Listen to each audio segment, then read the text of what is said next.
When Ingo Swann released his book titled Penetration in 1998, he claimed to be a psychic who was employed by the CIA to remote view the dark side of the moon, specifically to look for alien presence. It sounded like science fiction, but in 2006, when the CIA started releasing documents on the Stargate project, Swann's participation in the program was confirmed. When Swann was asked about the existence of extraterrestrials, he said not only were they already here, but they are building something on the far side of the moon. And, according to Swann, these aliens aren't friendly.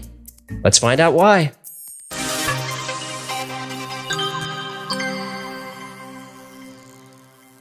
When Ingo Swann was a child, his family noticed he had psychic potential.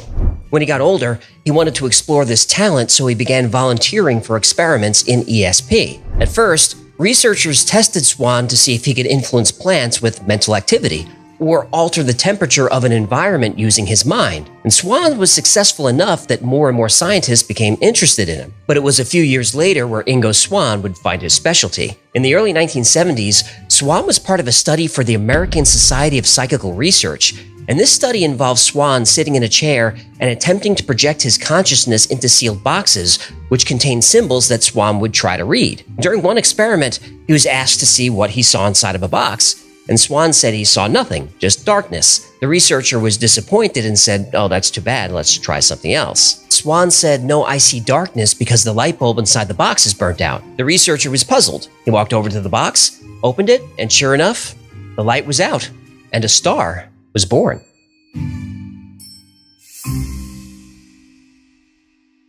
Ingo Swann's success in these early experiments got the attention of the Stanford Research Institute. You might remember the SRI from our Project Stargate video, which I'll link below. SRI had been remote viewing places around the world for years, but once they found Ingo Swann, who was extremely successful at this, they wondered if he could remote view other places in the solar system. There was an experiment in 1973 where Ingo Swann was asked to project his consciousness to the planet Jupiter. At first, Swann rejected the idea. Ingo Swann never wanted to remote view anything that couldn't be confirmed. There are plenty of frauds who claim to have psychic abilities, and Swann valued his reputation. He didn't see any value in going to Jupiter if his observations couldn't be confirmed. But the researchers at SRI told Swann Jupiter was chosen because NASA had probes on the way there right now. So Swann agreed, and he made a lot of observations about Jupiter that the Pioneer probes soon confirmed. He saw a hydrogen mantle, rotating storms like cyclones. He mentioned high infrared readings, the colors of the clouds, and ice crystals in the atmosphere. The probes confirmed all of this? They did. Skeptics will say all these observations could be deduced, like, of course, Jupiter has violent storms, we can see them. Same with the color of clouds, infrared, and atmospheric ice crystals. Even if we can't see this stuff, we can deduce that they're there. But Swann saw something else, something new. He said he saw a ring around Jupiter, just like Saturn's ring. But Jupiter's ring, according to Swann, was much smaller than Saturn's and closer to the planet. He said it was made up of dust and tiny asteroids. This was not something we could see from Earth, or even assume was there. Did the probes see the ring? The Pioneer probes in 1973 and 1974 did not see a faint ring around Jupiter. Oh. But when Voyager 1 passed by Jupiter in 1979, Tell me there was a ring. there was a ring. Yahtzee! I am not this body in terms of consciousness, and consciousness can go places where the body cannot. Ingo Swann was so accurate as a remote viewer that people began to take notice, specifically the United States government. Of course. In March 1975, Ingo Swann received a call at 3 a.m. He was told to go to Washington and visit the Museum of Natural History. There he should stand near the elephant in the central rotunda at noon. So he does. Right on schedule, a military-looking man approaches him and hands him a card. It reads, "Do not speak or ask questions. This is for our safety as well as yours. Please follow me." He's led to a car and seated next to another military-looking man, and in his book he calls these guys the twins. And twin number 2 hands him another card. It reads, "Please do not speak. We need to search you for listening devices." They do, and he's handed one final card. "We would like your help on a project suited to your talent. Are you comfortable in a helicopter?" Well, Swann takes a long moment, finally nods. The twins take the cards from Ingo Swann's hand, then a bag is placed over his head, and the car speeds away.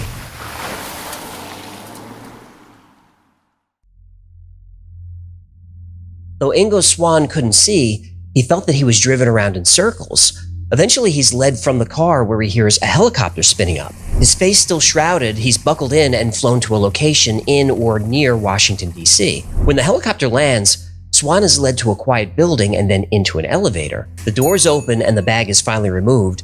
Swann blinks his eyes, adjusting to the light. Then a kindly-looking man introduces himself as Mr. Axelrod. Ingo Swann is obviously nervous, and Mr. Axelrod sees this. He smiles, tells him not to worry, that he's in no danger, and offers him a cigar. Swann gladly takes one. It's his brand. The men go to an office, sit and enjoy a cigar where Mr. Axelrod makes a proposal. Axelrod says he represents a group who would like Swann to participate in a remote viewing project. For his effort, he would be paid $1,000 a day in cash, which in today's money is over $6,000 a day. Inflation, huh? Yep. Are we gonna talk about the Federal Reserve and what a scam it is? Not in this video. Audit the Fed! Okay, settle down.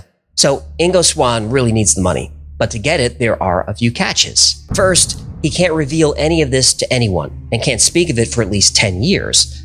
The other catch is for the next few days, Swann isn't to leave the facility.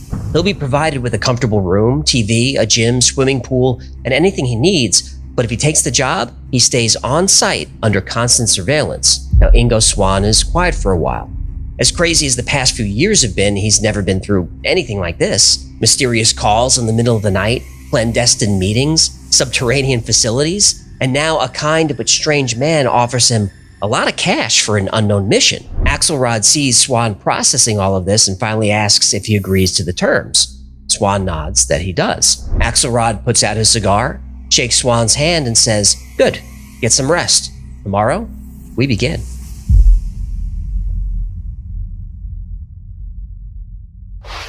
And it has very distinct features of a satellite dish. It's got the dish itself, the crater shape, it's got a long spike that appears to come out of the middle, all sorts of stuff that looks exactly like a satellite dish on Earth looks. The next morning, Axelrod tells Ingo Swann that he'll be remote viewing the moon. And Swann is confused by this, but Axelrod reminds him, No questions. right.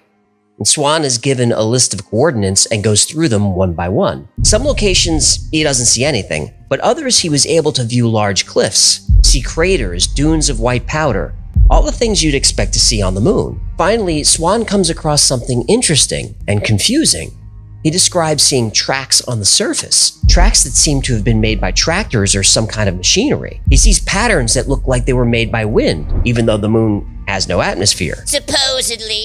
Supposedly. Swann gets the sense that there is atmosphere there. Then Swann moves into a crater which is filled with a green haze. Something is generating light, and Swann notes that the light is diffused. And diffused light isn't possible on the moon.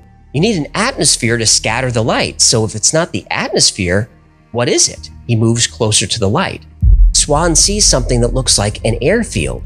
He describes large structures like hangars, roads, towers, and machinery. Across craters and chasms, there are bridges, evidence of a lot of activity, industrial activity. Cut into the rocks are perfectly round holes, like they were dug with large earth-moving equipment. He moves to a different location and sees some structures emitting light of all different colors. Swann goes in for a closer look. The domes have windows, and even though the area was dark, he could see a fine mist inside the structures and that same eerie green glow. Swann moves closer. He goes right up to the windows. Inside, he describes humanoid figures that look almost like us. He describes this as an area of high activity. Whoever or whatever these beings are, they're very busy, and Swann continues to observe, describing everything he sees. Suddenly, two of the beings, then three, then a dozen, then more, they just stop. They turn to the window where Swann has projected himself. This makes Swann very nervous. He says, "They see me." Then calmly but urgently, Axelrod says, come back now." Swann says, "They're pointing at me." Axelrod tells Swann firmly, "Please come back quickly away from that place." Swann wills his consciousness back and slowly opens his eyes. Finally, he turns to Axelrod and says, "You already know they're psychic, don't you?" Axelrod takes a deep breath and says, "The experiment is over. It's time for you to go home." Neil and Buzz were on the lunar surface, Neil switched to the medical channel and spoke directly with the chief medical officer, saying, "They're here, they're parked on the side of the crater, they're watching us." Though Ingo Swann's moon experiment was over, Mr. Axelrod and the secret organization wasn't quite finished with him. About 6 months after leaving Washington, D.C., Swann was in a supermarket. While doing some grocery shopping, he spotted a stunning woman.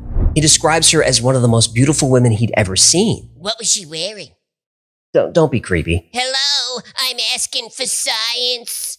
Well, Swann says she was barely wearing anything at all. Short shorts, bikini top, and the tallest high heels he'd ever seen. Heels tall, bikini small. She said she liked the ocean. Excuse me? LL Cool J, I'm going back to Cali. I don't think so. Nice. Anyway, Swann was obviously very taken with this woman because the chapter in his book, It's Barely Safe for Work, he says when he saw her, he felt a wave of electricity going through him and felt tingling all over his body. Suddenly, he felt the hair on the back of his neck stand up, and in that moment, he had the distinct feeling that she was an extraterrestrial. Now, Swann was very aware of how ridiculous this sounded, and he was about to chalk it up to him simply being smitten at the sight of her. But then he turned around and saw the twins from the moon experiment.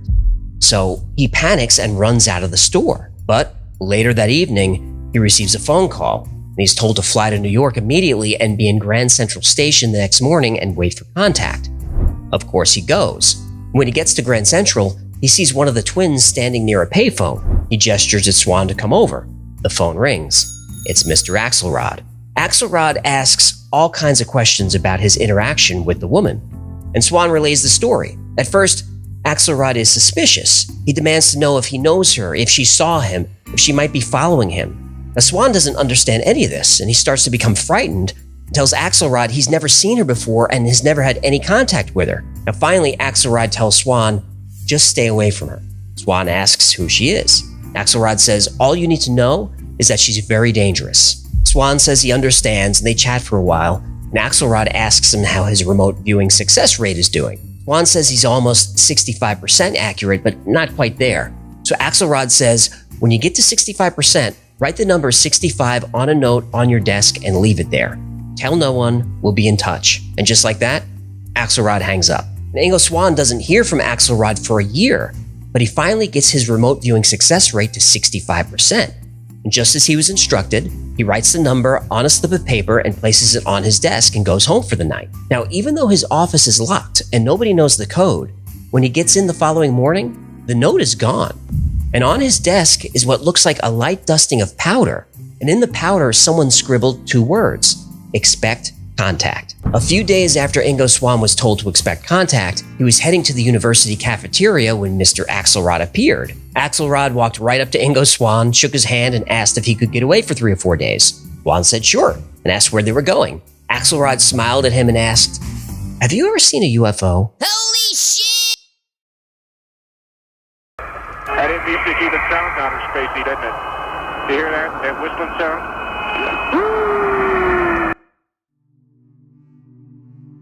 The private jet landed a few hours later.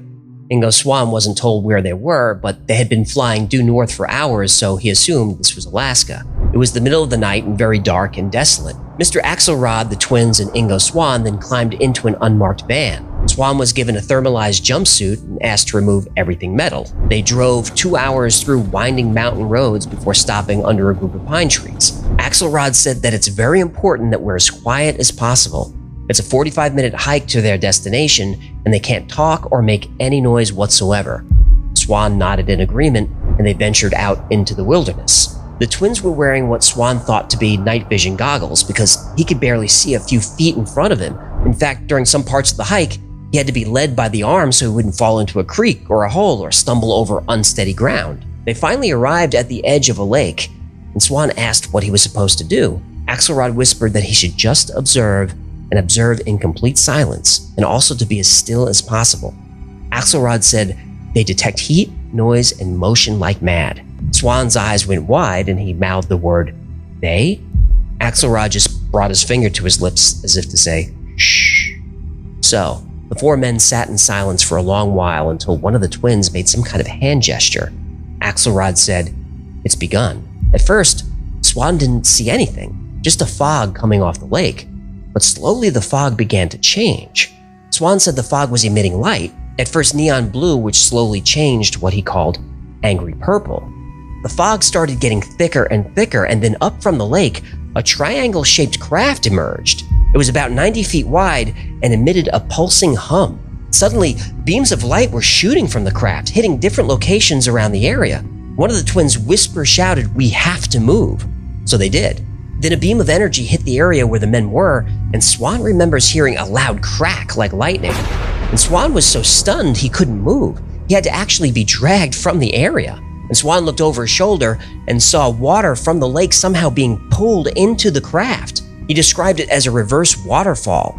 And on the drive back, everyone was completely silent. Swann just stared out the window, trying to absorb everything he just saw, piece it together. When the van arrived at the airport, the sun was starting to come up. Swann said, "I finally know what's going on." Axelrod said, "Go on." Swann said confidently, "This was an unmanned drone." And Axelrod, like always, never confirmed or rejected Swann's ideas. He simply asked Swann to continue. Swann said, "It's a resupply mission. They're mining the moon and they need our water." Axelrod smiled at this. He didn't agree, but he didn't disagree either. Axelrod shook Swann's hand, thanked him, and gestured toward a waiting plane. Ingo Swann would be flying back alone, and he never saw Axelrod or the twins ever again.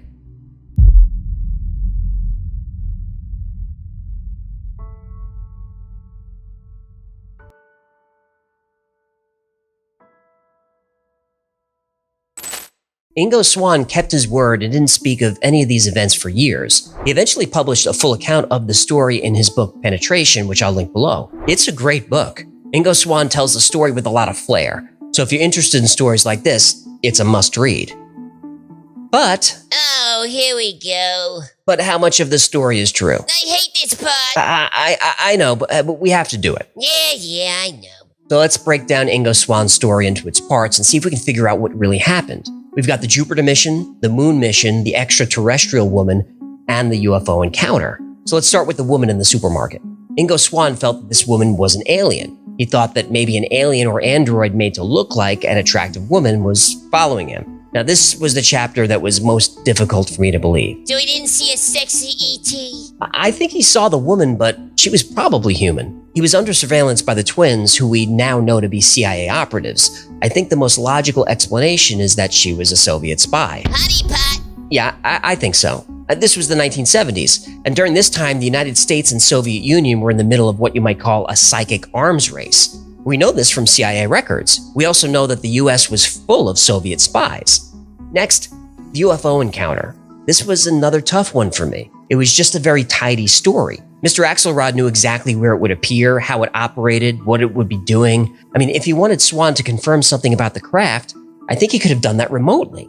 I mean, if Ingo Swann could put his consciousness on Jupiter, he could certainly go to Alaska. And in his book, Swann describes light rays shooting from the UFO that actually destroyed pine trees and even killed animals. I think this is something that could be confirmed pretty easily, but there's no follow-up on it. Now, as for Jupiter, subsequent observations and probes to the planet confirmed a lot of what Ingo Swann said, and his discovery of Jupiter's rings is really a compelling story. We'd never seen those before, and they were confirmed by Voyager in 1979 and photographed by the New Horizons mission in 2007.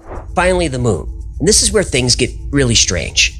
The CIA had remote viewers projecting to Jupiter, Mars, and the moon. Even though the remote viewers' reports were highly classified, they're not any longer, and their reports are remarkably similar. The problem with the moon is that the US government simply will not allow us to confirm the details. There are reports of astronauts hearing signals coming from the moon, but those signals are dismissed as interference. We have pictures of what look like huge structures on the moon, but the pictures are fuzzy and can easily be refuted by skeptics as rock formations. What about pictures of the far side of the moon? Well, NASA has plenty of those, but they're very stingy with what they release to the public. And if NASA won't tell us what's happening up there, we're going to fill in the blanks ourselves. It's an indisputable fact that Ingo Swann was part of secret government experiments for years. If you search the CIA website, there are hundreds of documents that confirm this. And everyone who worked with Ingo Swann 100% believed he was telling the truth about everything he saw. Now, Swann admitted that he got things wrong plenty of times and was always reluctant to remote view places that couldn't be confirmed. So I don't think he's a liar or a fraud or a hoaxer, but did he really see the things he described? Only you can answer that. If you don't believe in remote viewing, then the answer is easy. No, none of this could be real. These are just stories created by someone with an incredible imagination. But if you do believe in remote viewing, as the US government certainly does, then Ingo Swann might have revealed the most important discovery of humankind, that we are not alone. The best stories are the ones that make you reevaluate everything you've been taught, that make you question every truth you've come to believe. The story of Ingo Swann is one of these. Now, after researching Ingo Swann, I'm left with more questions than answers. But if enough of us keep asking these questions, one day, maybe hundreds of years from now or maybe tomorrow, we'll finally learn the truth. And the truth, whether fantastic or mundane, that's all we want.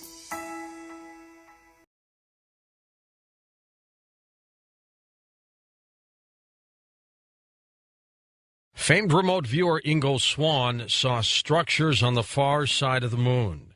Richard C. Hoagland, who will join us next hour, sees structures on the moon. John Lear, our special guest tonight, sees structures on the moon. We'll be back in a moment on Coast to Coast AM. Well, this is going to be one of those programs where even if I wasn't hosting this show, I'd be glued to the radio. John Lear is a retired airline captain, former CIA pilot, as well as the son of the very famous inventor of the Lear jet. He's a Lockheed L-1011 captain, highly regarded in aviation circles. He has flown more than 150 test aircraft. He has won every award granted by the Federal Aviation Administration, and he holds 18 world speed records. He's worked for 28 different aircraft corporations, and during the late 1980s and early 1990s, John began coming forward with startling revelations concerning the subject of aerial phenomena and unidentified flying objects. He's our special guest tonight on Coast to Coast. Hello, John. How are you? Good evening, George. It's an honor to be on your show again, and I think you are the best radio show host, bar none. Well, I wanted to tell you I enjoyed our time together at the Bay Area UFO conference, and I'm sorry we didn't get to spend more time.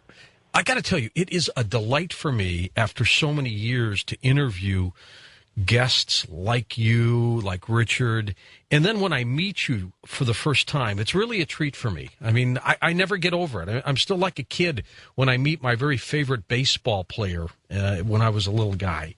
It's the same kind of feeling, John, so it was great being with you, too. That's great, and I want to thank or say hello to Bad Boy, the Nighthawk Zone, Spike Mike of Fantastic Forum, and my buddies at AboveTopSecret.com, which are Springer and Skeptic Overlord and Simon Gray, who have helped me put this program together, and my associates Ron Schmidt and in Las Vegas and Beth in Florida. Great, and I want to remind everyone, John has sent us some pictures, which are up on the coasttocoastam.com website. We're going to make some reference to them throughout the night. Get up there when you get a moment and just start taking a look at them. You know, John, your credentials are absolutely incredible. And the fact that you have been able to investigate and talk about some of these fantastic things that are happening on this planet and in this universe just adds so much credibility to it. There aren't a lot of people like you who come forward that you stick your neck out and say, hey, look, this is what's going on.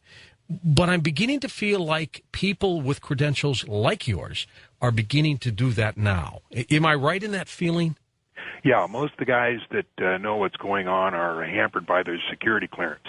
But tonight I'd like to talk about how the government has been mining on the moon for the past 40 years and how the public, Congress, and most everyone else have been kept out of the loop. How Mercury, Gemini, Apollo, Space Lab, the shuttle, and the International Space Station are all cover for what's really going on. As a matter of fact, we first started sending men to the moon in 1962.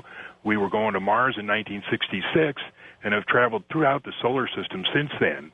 And tonight, I'm going to show you the photographs taken by NASA themselves that will show mining operations currently in operation. And these are not artifacts of ancient civilizations on the moon. This is going on here and now. Why covert, John? Why not just announce to the public, hey, we're on the moon, we're mining, we're getting minerals, we're doing all these things? Yeah, that's what I want the listeners to email Michael Griffin, who's head of NASA, and ask him, why is this a secret? Yeah, so we really don't know what's going on, do we? No. John, let's go back just a little bit before we get into this. Tell me about your interest in the aerial phenomena, the unidentified flying objects. Something obviously captured your imagination and your attention. It was Bud Hopkins' book, Missing Time. I remember picking it up off the table at a friend of mine, Al Newell, here in Las Vegas, and I looked at that thing and I said, what's this? And I started reading it, and George, I'm telling you, the shivers went up my spine. I said, this is real.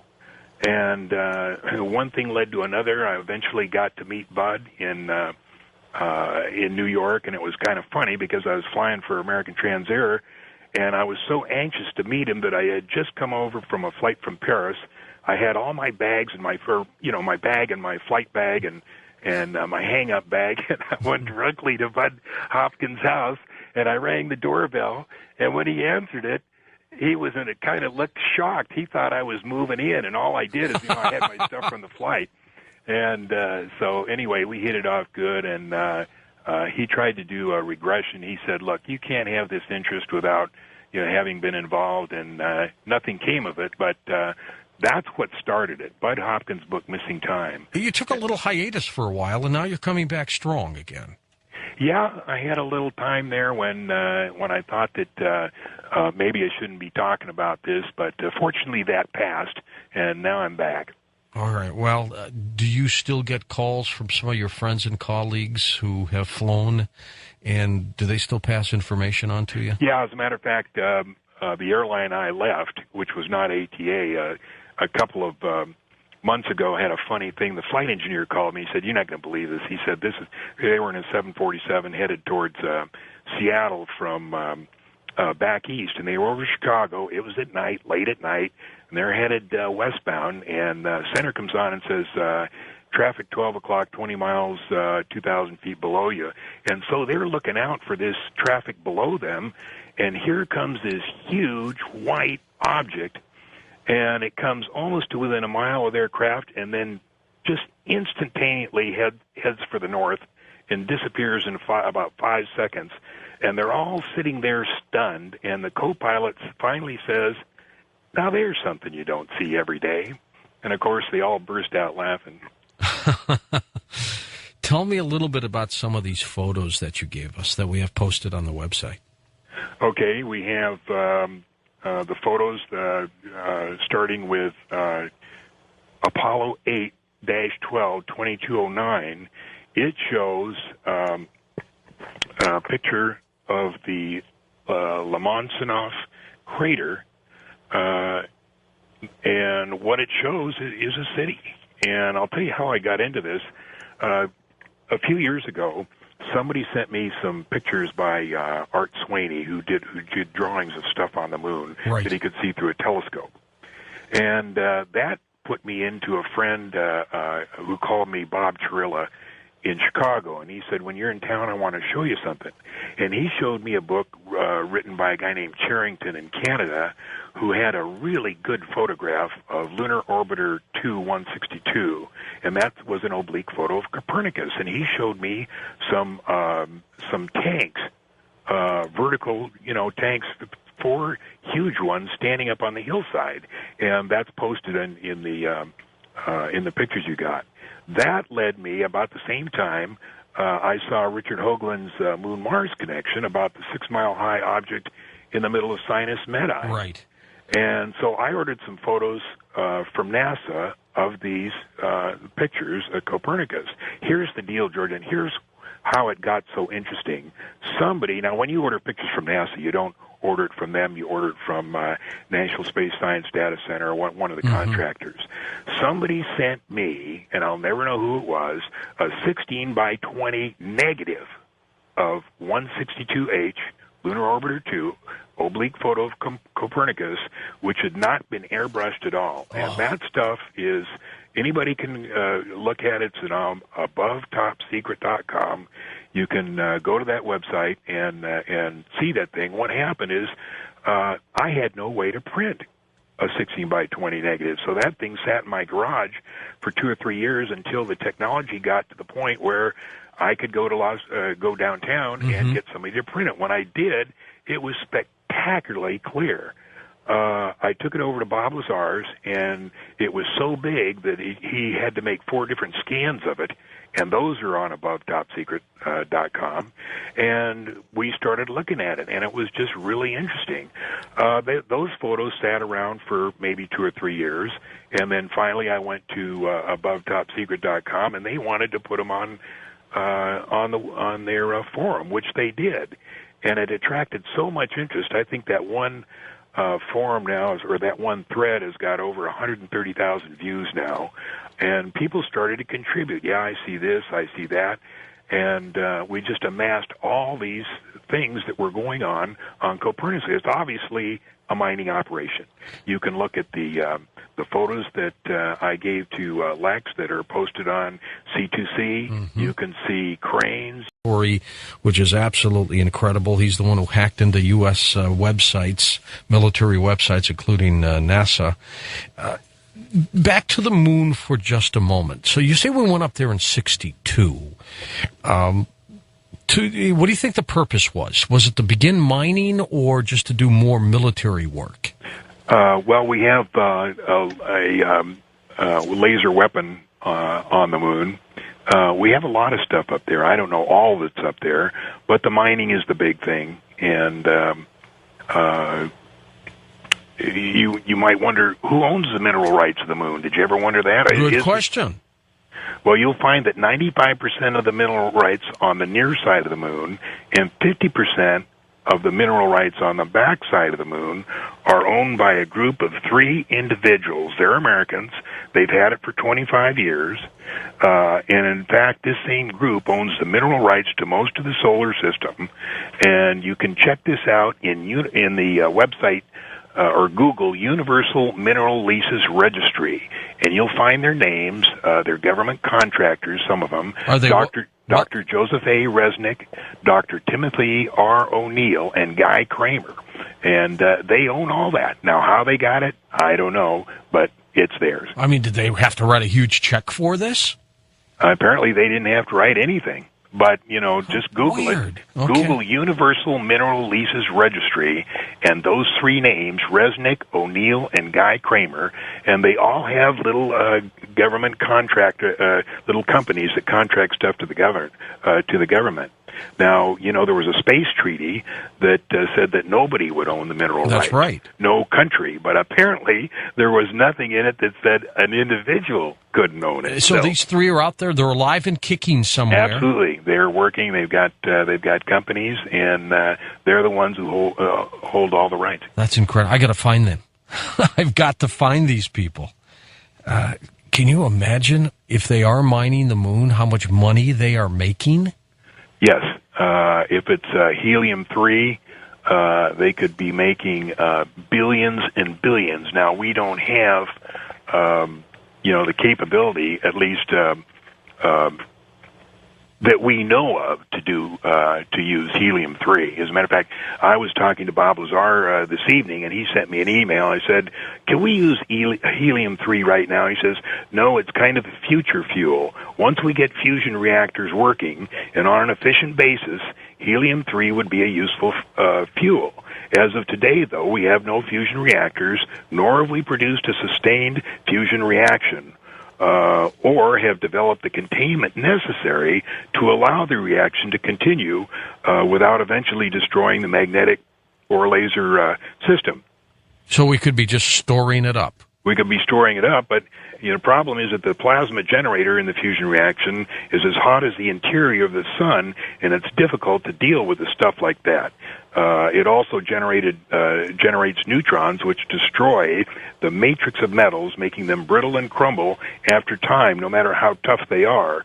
So it's thought that a liquid metal would be better as a shield system, and liquid continually reseals itself as opposed to solid metal that retains and accumulates the neutron damage. Now, what we're looking there in our Aristarchus, that big, beautiful thing there, is probably a fusion reactor. Is it possible that these structures on the moon might have been created by intelligent Earthlings millions of years ago, looking at that old movie From Earth to the Moon? maybe we went to the moon 1 million years ago. Maybe there was a very high advanced civilization, and they set some of this up. Is that possible, John? That's possible. We're told that that the Earth is the only habitable planet in the solar system, and it's not. All of them are habitable. All of them have people similar to us: Venus, Mars, Jupiter, Neptune, Uranus, Pluto. They're all habitable things, and NASA calls them giant gas bags. But the only giant gas bag I know in our solar system is spelled NASA. Now, if you're sitting down for this, Lex tells me he's done some quick research that 2 of the 3 players you mentioned about the mineral rights, Resnick and Kramer, he says they were involved with HARP. Oh, really? Now, that's an incredible angle. Yeah. I mean, they're everywhere, these guys. They're everywhere. And if Lex will Google moon mining, he'll just see how much stuff is on there. And, of course, NASA says we want to go back in 2020, and what we think is now they want to dovetail this in so that they won't be caught up there, mining. They get all this thing together where, in 2020 we're going to go up there and mine the moon when it's already there. I don't know whether they don't want to be caught in the lie or what, but when I talked to somebody about this program, NASA's position was, look, John, we don't want to be called liars. If you could just say that we haven't been totally forthcoming. He said they were on a couple of years ago with Art. We're going to check that and see what they had to say. Oh, really? Yeah, that could be an interesting Excellent. Angle. Maybe they were just talking about HARP. I don't think they were talking about their mineral rights on the Well, they've had these mineral rights for 25 years. So old Gary McKinnon decides to hack into some government websites and computers and realizes that he's looking for information about UFOs and extraterrestrials, and this guy could get 80 years. I guess he's got to be punished for something. He did break into our computer system, but I'm not sure 80 years is fair. But what do you think this guy was really hacking into? He was just seeing what he could find, and what he found was a list of the Secret Astronaut Corps. The Secret Astronaut Corps was formed at the same time that the Public Astronaut Corps was formed. But the Secret Astronaut Corps were the ones that were going to the moon in 1962, and here we were just making suborbital flights and then finally an orbital flight. So they had to shut him down very quickly. Absolutely, because he has the goods there, and he's getting 80 years for what essentially I'm telling you. NASA issued a report just a few months ago that said that JPL may be withholding and might have withheld information from us, from the public, and they've called for an investigation. I found that to be an interesting story. I love it. You have looked into the horrible tragedy of Apollo 1, where Grissom, White, and Ed Chaffee died. But you believe there was another astronaut involved. Tell me about that. Right. That was the fourth thing. I forgot to tell you, the insider told me, is that he was there when it happened. And when the fire occurred, what happened is NSA, the National Security Agency, who control NASA, they went to the top of the gantry there, and they sealed off the area for 45 minutes, and they took that one body out. And what they didn't want anybody to know is that, first of all, that someone was there, and they wouldn't be able to tell who he was because he was part of the Secret Astronaut Corps. So they had to keep him. I had to keep the incident quiet forever and ever, and they paid off the family, and it's been a secret ever since, and it would still be a secret if I hadn't found out about it. So I started researching it, and, I got, one of my NASA insiders after, some liquid persuasion, and I got the name of the guy. So if anybody comes to me and says, I think I don't know who that was, say, what's his name? And then I'll know whether he knows or not who the guy was. Now, as you know, at the Bay Area Conference, when I gave my lecture, we had a question and answer period, and one of the relatives of one of the astronauts that burned in the fire got up and said, the story is true. We all knew there was a fourth astronaut killed in that fire. And people say, well, I've seen Apollo, there's no room. Oh, yes, there is. There's plenty of room down there. As a matter of fact, the Apollo head, I think his name was Bill Shea, was supposed to be in there that day, and for some reason he wasn't. But there's plenty of room down there for, not plenty of room, but there's room for a fourth guy to help through all those countdowns and some of the problems that happened. Do you think the initial plans for the Apollos might have been to have 4 astronauts go all the time? No. Just the 3? Yeah. Well, what a shame, though.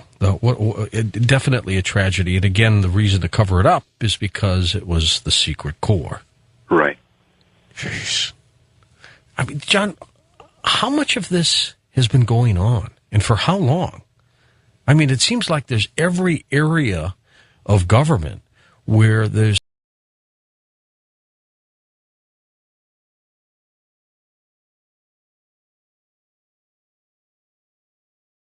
I do think there are a lot of weird abduction cases where people big time. experience things, Yeah. and have you ever had anything like that? Or I had one very strange experience that I can't explain to this day. It was back in 2006. My girlfriend and I are in what we call a bedsit in the UK, tiny flat, on the first floor, not the ground floor. And we'd gone to bed, we'd gone to sleep, and I was suddenly woken up by a really sharp pain in my left heel. And it felt like 2 or 3 a.m. Felt like I was in deep sleep. It had been a few hours. I'm like, what the hell's that? And I kind of leaned forward to check it out, like something had bitten me. Then immediately I just went, oh, I was asleep again. In the morning, I woke up, and weirdly, I don't know why, I'd gone to bed with my socks on, or at least one sock on.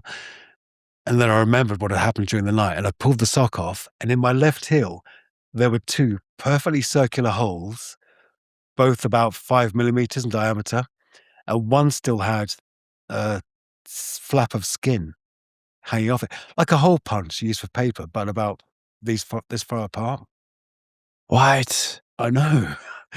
And I thought, what the hell? I'm on the first floor. I was trying to think of every possible conventional explanation. Was it a rat with perfectly symmetrical 5 millimeter teeth had come to my bed and bit me in the night? But I'm on the first floor, not the ground floor where like rodents could be.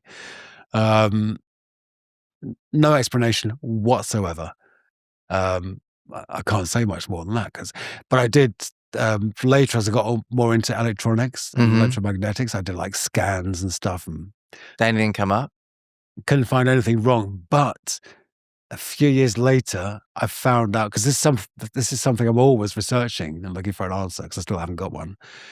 There's a company, I don't know if it was VeriSign. There's some chipping, like electronic chipping company. And their process was exactly like that. No way. Yeah, a double injection. And then years later, I've got 2 bumps that formed where those holes were and then moved around. And I still have those bumps What? on my heel today. Do you think a human did that? Do you think an alien did it? I'm thinking some kind of government tracking, Government tracking? which I feel ridiculous saying it. Well, but- do you feel ridiculous saying? Because you had a 20-year, Yeah. prime ministers were negotiating with American presidents Yeah. on your behalf because the American government had it out for you. Yeah. So I don't think, I think for a normal person being like, they wanted to chip me or whatever, like that might be a little paranoid. But Yeah. I think in your case, I'm not so sure, man. Yeah, but even so, I wasn't running away. I was on bail. Everything was safe. I was contained, as they would put it. But yeah, I just can't explain that. It's just weird as hell. Interesting. And do you Yeah. still have that in your foot? Still have the bumps.